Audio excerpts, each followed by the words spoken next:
CMO से जानकारी ली तो पता चला हमारे गांव में हेपेटाइटिस सी की बीमारी बुरी तरह से फैली हुई है। 30 साल से मोल का पानी पी रहे, जैसे बचाए रख रहे बच रहे, बस प्रकृति ने बचा रखे तो बच रहे, नहीं हो सका तो टाइम हो जाता है अभी तक। शुरू में तो ये शराब मान रही थी से, मैंने बताया, मुंह से बताना पड़ा, मगर ये पानी है हमारे यहाँ। इसमें से जो ये पानी निकल रहा है, इस पानी के बारे में जरा सा मैं इसमें ले लेता हूँ, ये देखिएगा।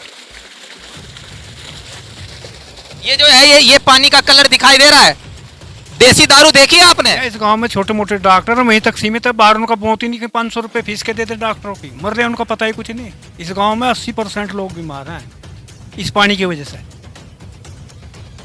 है भाई निशब्द कैंप भी लगते रहे, हेपेटाइटिस सी के बहुत सारी जांच भी हुई है, अब तक जिंदा रहने की लड़ाई है बस। हेपेटाइटिस सी है और कैंसर है, इसी से मर रहे हैं यहाँ से। हाँ, मैं खुद भी हेपेटाइटिस सी से पीड़ित हूँ, मेरे फादर हेपेटाइटिस सी से पीड़ित हैं, और मेरे साथ में जो गाँव का एक लड़का मोंटी है, किसान यूनियन से है वो, उसके फादर तो कैंसर से, मतलब हेपेटाइटिस सी होने के बाद में कैंसर से एक्सपायर भी हुए। मैदान के अलावा और जाम है, सरकार सुनवाई कर नहीं रही, जिला प्रशासन बिक चुका।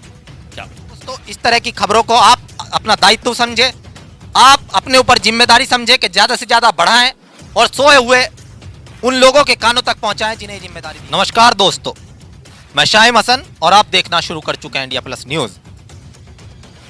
यूपी महासंग्राम 2022 के नाम से एक प्रोग्राम आप लगातार देख रहे हैं, प्रेम दे रहे हैं। गांव गांव जा रहे हैं, शहरी क्षेत्र में बात कर रहे हैं, जनप्रतिनिधियों से बात कर रहे हैं, आम आदमी से बात कर रहे हैं। मिजाज क्या है यूपी का, क्या सोच रहा है यूपी, किस तरह की चुनावी परिस्थितियां आने वाली हैं, किस पार्टी का पलड़ा भारी रहेगा, क्या उत्तर प्रदेश वही सरकार को दोहराएगा या फिर बदलाव लाएगा, इन सब बातों के साथ बातचीत करेंगे। यहाँ पर काफ़ी लोग बैठे हुए हैं इन सब से, लेकिन इसमें एक महत्वपूर्ण बात यह है कि जब हम जाते हैं तो कुछ जो क्षेत्रीय समस्याएं होती हैं वो भी हमारे सामने आती रहती हैं, उनके बारे में भी इनसे जानना चाहेंगे कि इनकी क्षेत्रीय समस्याएं क्या हैं। जिनको इन्होंने विधायक चुना था, जिन्होंने अपनी बात पहुंचाने के लिए कि वो सरकार तक इनकी बात पहुंचाए, जिनको चुना था, उनका कार्यकाल कैसा रहा, इन सब विषयों पर बात करेंगे। सबसे पहले यहाँ पर एक बुजुर्ग बैठे हुए, इनसे बात कर लेते हैं। क्या नाम है ताऊ जी? जयपाल सिंह। मैं आपसे जानना चाहूँगा कि आपकी पहले आप आयु बता दें सर मुझे। 65 साल। 65 साल से आप इसी गांव में रहे? इसी गांव में। तो इस गांव की किस्मत कितनी बदली है अभी तक? वो किस्मत तो और ख़राब होली, पानी भी खराब, हवा भी खराब और नदी भी खराब। और तो कौन सी नदी लग? ये काली नदी लगती है जो मुजफ्फरनगर को आती है, और इसमें इतना गंदा पानी है, ये बल्कि उसमें नमामि गंगे में ला रखी है, बाकी इस पर कुछ नहीं हुआ। नमामि गंगे प्रोजेक्ट के बारे में जानकारी है? गंगा साफ हो गया कि अभी साफ होगी, बाकी इसमें इतना गंदा पानी आ रहा है, अब वो सबको बीमार कर रहा है। हमारे गांव में 80% बीमार हैं, कुछ हेपेटाइटिस सी से हैं और कुछ कैंसर से हैं। यहाँ से नदी के पानी से आपके लोग? ये डिस्टर्ली है, और ये आपके जो बेगरजपुर केमिकल के प्लांट हैं, और ये दौड़ापुर जब बोलते हैं, ये नाला जो है इसमें फैक्ट्रियों का पेपर मिल का पानी आता है। अब से चल रही है समस्या? ये तो हो गए, बहुत कई साल हो गए सर। अच्छा, डिस्टर्ली का जब पानी आता है यहाँ, और वो जब फसल खराब कर दे तो उसके लिए यहाँ आंदोलन भी करें, और वो आंदोलन कई बार तो ऐसा है 14-14, 15-15 दिन भी चला। बाकी तो शायद इसी क्षेत्र में तो कार्रवाई करते हुए अभी जिलाधिकारी ने कुछ समय पूर्व किसी फैक्ट्री पर जुर्माना लगाया था। हाँ, डिस्टर्ली पे लगाया था ये। अच्छा, ये हम एक दिन उसमें प्रदूषण विभाग में गए थे धरना देने, ये वो मंडी थाने का जो एसओ है उसने पकड़ के अंदर कर दिए, और धारा पारा बहुत लगा दी वहाँ से। ये वहाँ तो बोलने का भी वो नहीं है, अगर कोई आदमी बोलना चाहे तो बोल भी नहीं सकता। तो हमारे माध्यम से अगर हम आपकी आवाज़ आगे तक पहुँचाना चाहें, क्या कहना चाहेंगे? पहुँचा दो तो बहुत ही बढ़िया। और ये तो प्रयास करते हैं ना, हम भी प्रयास कर रहे हैं, और ये तो हमारा गांव नहीं है, बराबर के जितने भी गांव हैं सब इसी तरह पीड़ित हैं। चलिए आता हूँ मैं आपके पास, बातचीत होगी आपसे। आपका नाम क्या है? रवि जी, नाम तो युवा लड़के जैसा है आपका, और पहनावे से भी आप काफ़ी युवा लग रहे हैं। 55 साल की उम्र में भी काफ़ी मेंटेन किया हुआ है। चलिए, लेकिन यहाँ का पानी खराब बता रहे हैं आप, तो काफ़ी खुद को मेंटेन करे हुए हैं। नहीं तो मेंटेन करने का पानी से मतलब थोड़ा ही है मेरा। फिर इसे तो 40% लोग तो वैसे ही मर गए। हाँ, वो इतने बीमार है। जिंदा रहने की लड़ाई लड़ रहा हूँ। 30 साल से मोल का पानी पी रहे, जैसे बचाए रख रहे बच रहे, बस प्रकृति ने बचा रखे तो बच रहे, नहीं हो सका तो टाइम हो जाता है अभी तक। यार आपकी अभी ताऊ जी ने भी यही बताया, आपकी बातचीत से तो लग रहा है कि समस्या बड़ी है। मैं तो चुनावी बात करने आया था, यहाँ तो कुछ और ही मुद्दा सामने। इस गांव की मेन समस्या 2-3 है। एक तो ये डिस्टर्ली का गंदा पानी। संजीव बालियान जी कह के गए थे जब पिछली योजना में बने थे, वही से पक्का करवा दूंगा तो आऊँगा, नहीं आने का ही नहीं हुआ कुछ नहीं। पैसा कहाँ से कमाया जा, कैसे ले रहे, हमें नहीं पता चला जी कुछ। बाकी लोग बाग बीमार होते रहे, कैंप भी लगते रहे, हेपेटाइटिस सी के बहुत सारी जाँच भी हुई है अब तक। जिंदा रहने की लड़ाई है बस, जो जिंदा है बच्चा। अधिकारी जो हैं उन तक प्रार्थना पत्र, उन तक आवाज आपने ग्रीन जो नेशनल ग्रीन ट्रिब्यूनल है उसे लिखा? बहुत बार हुआ ऐसा। अभी पोल्यूशन विभाग वाले भी आवे हैं, जो नलके ठीक होंगे कहीं रिपोर्ट जिनका 300 फुट का, उनका सैंपल जाकर पैसे खा कर वे भी सही बता दें। ये होता है, सच तो यही है। चलिए आपसे भी बातचीत होगी अभी। ताऊ जी क्या नाम है आपका? ओमवीर। कोई नहीं, बैठ रहे हैं आप, बैठ रहे हैं। किस तरह की बीमारियां यहाँ पर फैल रही हैं? बीमारी तो बहुत है यहाँ से।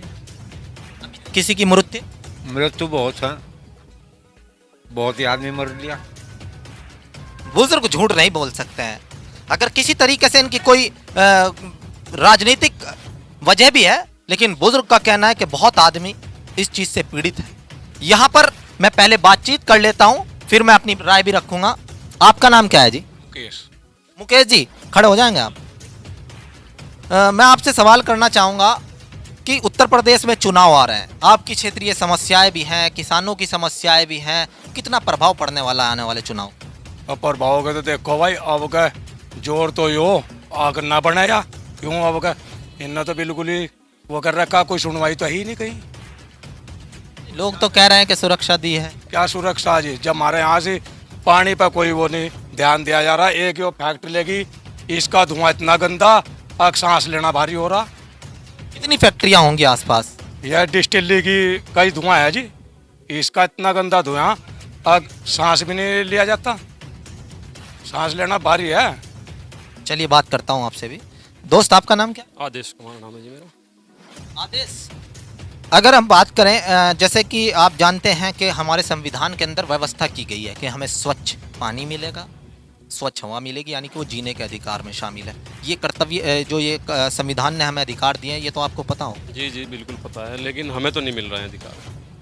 अपन लागू करवाना तो आपकी जिम्मेदारी। सांस नहीं ले सकते, हवा दूषित है, पीने का पानी दूषित है और मानसिकता भी दूषित है। पानी कोई मंगा सकता है यहाँ पे?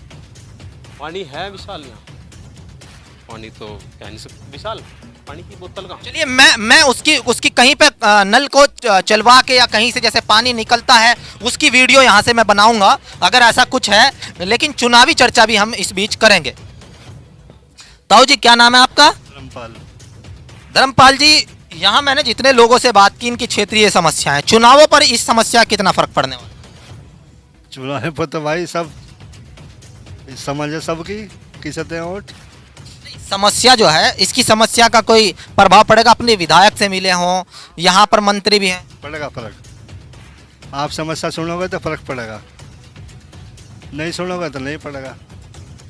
चलिए एक युवा यहाँ पर खड़े हुए हैं। दोस्त, मैं आपसे बात करना चाहूँगा। मैंने कई जगह देखा है कि आप शायद छात्र नेता भी रहे हैं, कई जगह विवादित तरीके से आपको जो है रोका है प्रशासन ने कई तरह के प्रदर्शन करते हुए। क्या मामला है, आप इसी का संघर्ष कर रहे हैं, ये इससे संबंधित? शाइन भाई मैं बता दूं, मेरा नाम विशाल बोपाड़ा है और मैं लंबे समय से छात्र राजनीति में सक्रिय रहा हूँ जिले की, फिर बाद में कैंपस चला गया। मैं वहाँ, आपने एक धरना दिया था, मैं वहाँ मौजूद था और शायद उसी बीच में आपको पुलिस ने उठाया था, जेल भी भेज दिया था। उसके बारे में थोड़ा बताएं हमारे दर्शक। आप तो जैसे ही मैं मतलब अब कोरोना काल में यूनिवर्सिटी वगैरह बनती, मैं गांव में आकर रहा, मैंने गांव की यहाँ पे स्थिति देखी। मेरे गांव की स्थिति सबसे ज़्यादा बदतर थी। ब्लैक फंगस का पहला मरीज मेरे गाँव में एक्सपायर हुआ था। उसे लेकर जब हमने सीएमओ से जानकारी ली तो पता चला हमारे गाँव में हेपेटाइटिस सी की बीमारी बुरी तरह से फैली हुई है। उसका जब कारण जाना तो एक मंसूरपुर डिस्टिलरी पड़ती है, सरसादी लाल के नाम से डिस्टिलरी है। सरसादी लाल, ये वही सरसादी लाल है जो जिसने भगत सिंह को फांसी दी थी, और उस गद्दार के नाम पे ये डिस्टिलरी आज तक इन्होंने चला रखी है। उस वहाँ मैं नहीं जाना चाहूँगा, लेकिन सिर्फ मैं तो आपकी समस्याओं पे बात करना चाहूँगा। तो ये पानी की समस्या हमारे यहाँ पे ऐसी थी, जब हेपेटाइटिस सी का पता चला, जब हमने नलकों के पानी देखे, ट्यूबवेलों के पानी देखे, तो वो बिल्कुल ऐसा आ रखा जैसे कोका कोला हो। उसे लेके मैं सबसे पहले डीएम मोदा के पास गया था। उन्होंने सुना इस चीज़ को, मैं डिस्पोजल की जो ये बोतलें होती हैं इनमें लेके चला गया, उन्हें दिखाया। शुरू में तो वे शराब मान रही थी से, मैंने बताया, मुँह से बताना पड़ा मगर ये पानी है हमारे यहाँ।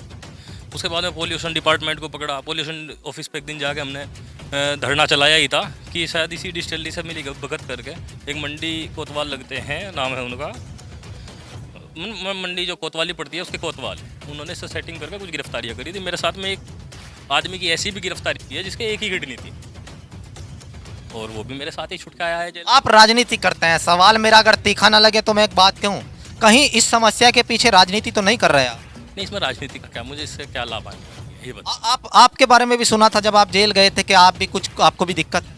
हाँ, मैं खुद भी हेपेटाइटिस सी से पीड़ित हूँ, मेरे फादर हेपेटाइटिस सी से पीड़ित हैं, और मेरे साथ में जो गांव का एक लड़का मोंटी है, किसान यूनियन से है वो, उसके फादर तो कैंसर से, मतलब हेपेटाइटिस सी होने के बाद में कैंसर से एक्सपायर भी हुए हैं। तीसरा जो बंदा मेरे साथ में जेल गया, उसके पहले से ही एक किडनी है। मुख्यमंत्री या किसी केंद्रीय राज्य मंत्री से या किसी से मिले आप? देखो, इसमें मिलने का तो ये था, ये बहुत लंबी लड़ाई है, कोई एक दिन की चली हुई नहीं है, लगभग 15-20 साल से तो हम भी देखते आ रहे हैं कि ये लड़ाई बराबर, मतलब क्षेत्र का कोई ना कोई जनप्रतिनिधि बराबर इसे समय समय पर आवाज़ उठाता रहे। चुनाव के दौरान वादे भी बतेरे हुए। संजीव बालियान जब हमारे गांव में शायद पहली बार आए तो एक वो तिरंगा यात्रा उन्होंने निकाली थी, वो स्वतंत्रता सेनानियों को सम्मानित कर, उसके जो परिवार वालों को सम्मानित किए गए थे। उसमें वादा करके चले गए थे कि अगली बार गाँव में जब भी पैर रखूँगा, जब इस समस्या का हल करा दूंगा। हालांकि चुनाव में आगे तो हमने ज़्यादा जिक्र करना उस टाइम पे, मगर कोई बात नहीं, इनका चुनाव है भी जिक्र नहीं करते, लेकिन समाधान तो तक हुआ नहीं इसका कुछ। अच्छा, मैं आपको बताऊं, आर्टिकल 32 में आप डायरेक्ट सुप्रीम कोर्ट को लेटर लिख सकते हैं, और अगर इस तरह की समस्या है, जो मेरी अपनी निजी राय, आप इस तरह क्यों नहीं अपना के देखते रास्ता, अगर समस्या वास्तव में? देखो, PIL दाखिल करा तो रहे हैं सुप्रीम कोर्ट में डायरेक्ट। आपको कितना भरोसा?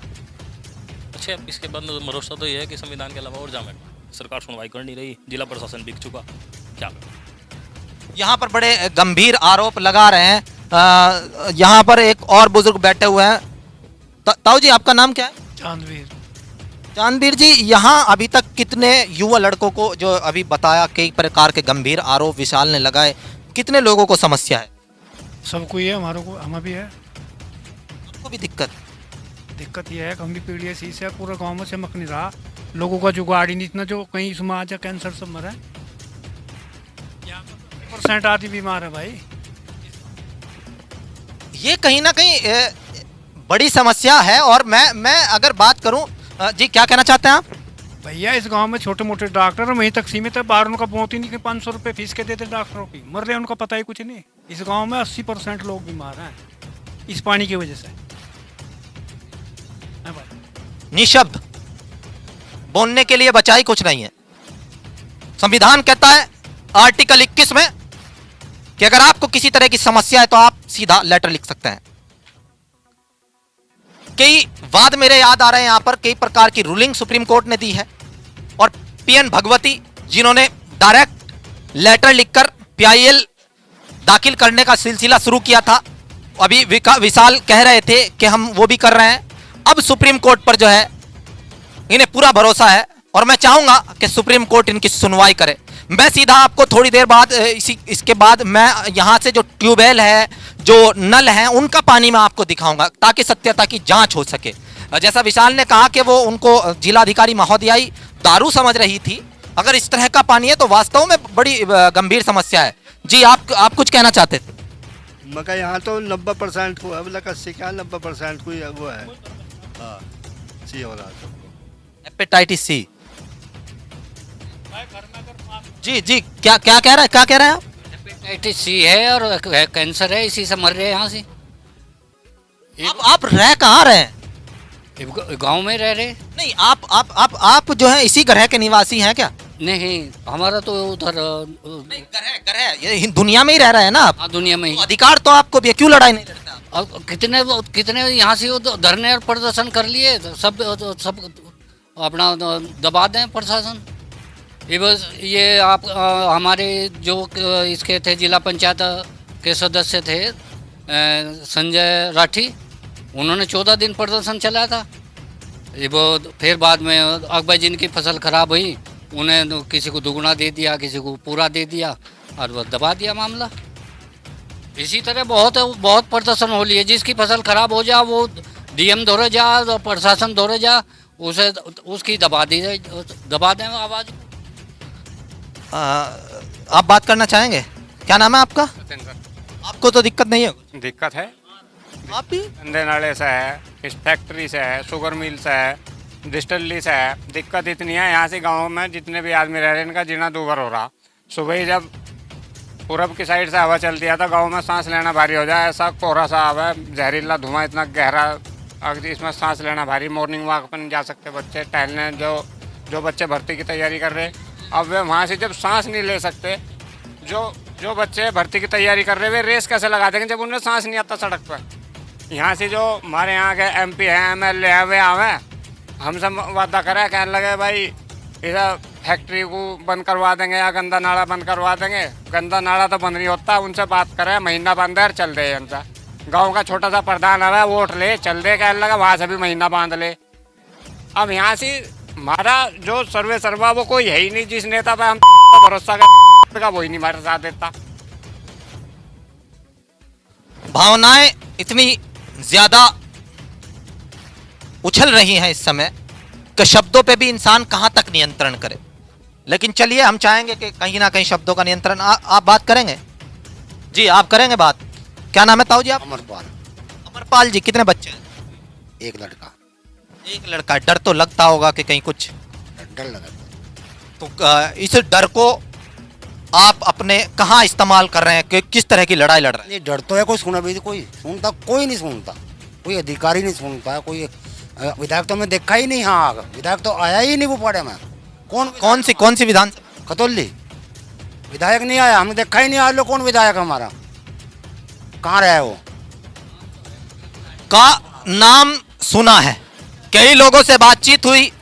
दोस्तों, मेरे पास शब्द नहीं है कि आज जब 21वीं सदी में डिजिटल इंडिया की बातें हो रही हैं, मैं किसी की आलोचना नहीं करना चाहता, लेकिन जब संविधान हमें अधिकार देता है साफ पानी और साफ हवा का, तरक्की कौन नहीं चाहता?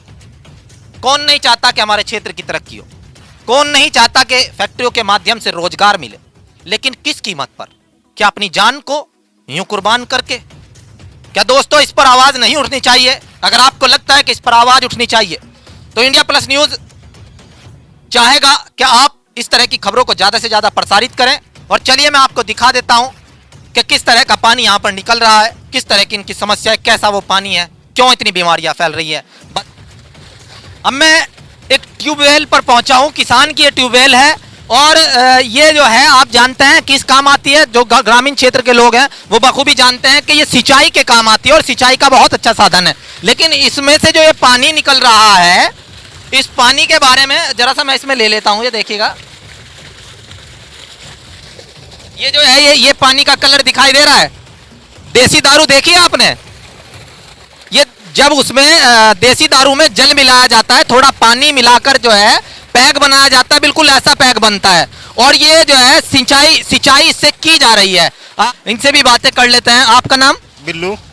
बिल्लू जी, इस ट्वेल में जिस तरह का ये पानी आ रहा है तो ये तो बहुत ज्यादा नुकसानदायक दिख रहा है साफ तौर पे। बहुत नुकसान है, बहुत समय से आ रहा, आज से नहीं आ रहा है। ये करीबन 20-25 साल 30 साल से आ रहा। इसे ही पीते हैं जी, इसी में नहाना, यही पीना, यही रहना, यो गांव बस रहा, यहीं पे सब आ रहे नहाने के लिए भी। फसल सारी इससे ही हो रही। विशाल, आपको जैसे जेल भेज दिया गया था उसके बाद हिम्मत कम हुई है, आगे भी इस लड़ाई को लड़ोगे? नहीं, हिम्मत कोई कम होने वाली बात नहीं है। पहले भी इन्होंने खरीद फरोख्त की भी कोशिश करी, धमकियां भी दिलवाई थी बदमाशों से। तीसरा पैंतरा भी इन्होंने चलाए कि प्रशासन को खरीद कर जेल भिजवाने का काम करा, लेकिन इससे लड़ाई रुकने वाली है नहीं। देखो, मुझे भी आदत रही है पहले से ही, कॉलेज के टाइम से ही, कि आज तक जो भी जिम्मा उठाया उसे पार करके ही सांस लिया, तो उसी तरीके से लड़ाई लड़ी जाएगी। आपने कुछ अधिकारियों को भी ये पानी वानी पिलवाया था जिसके बाद विवाद भी हुआ था, क्या कोशिश की? तो जिले के पोल्यूशन ऑफिसर था एक विपुल कुमार, वो आ गया यहाँ पे। वो गरीब आदमी का घर था जहाँ से जिसके नल से वो पानी निकल रहा था। गरीब आदमी के यहाँ पे उसके चाय दूध की व्यवस्था थी नहीं, तो उसे पानी पिलवाया उसे मेहमान नवाजी में। उसे हालांकि बुरा लगा इस बात का, लेकिन हम उसके बाद आपका क्या हुआ? कोई बात नहीं है, तो इनसे कोई फर्क नहीं पड़ता। छात्र राजनीति के दौरान पहले भी 14-15 बार जेल जाना पड़ा, जब नहीं फर्क पड़ा अब क्या पड़ेगा। यानी कि मजबूती के साथ अपने गांव के लिए। बिल्कुल पूरी तरह से। तो चलिए दोस्तों, आगे क्या इस मामले में होता है, क्या रुख सरकार अपनाती है। और यहाँ पर ये लोग जो हैं मेरे साथ आए थे और हम भी कोशिश करते रहेंगे कि हर तरह की अपडेट आप तक पहुँचाते रहें। बस आपको इतना काम करना है दोस्तों, इस तरह की खबरों को आप अपना दायित्व समझे, आप अपने ऊपर जिम्मेदारी समझे कि ज़्यादा से ज़्यादा बढ़ाएं और सोए हुए उन लोगों के कानों तक पहुँचाएं जिन्हें जिम्मेदारी दी गई है। मैं शाहिम हसन अपने सहयोगी राजू नयाल के साथ इंडिया प्लस न्यूज़ मुजफ्फरनगर विधानसभा खतौली। इंडिया प्लस न्यूज़, सिर्फ वही जो सही।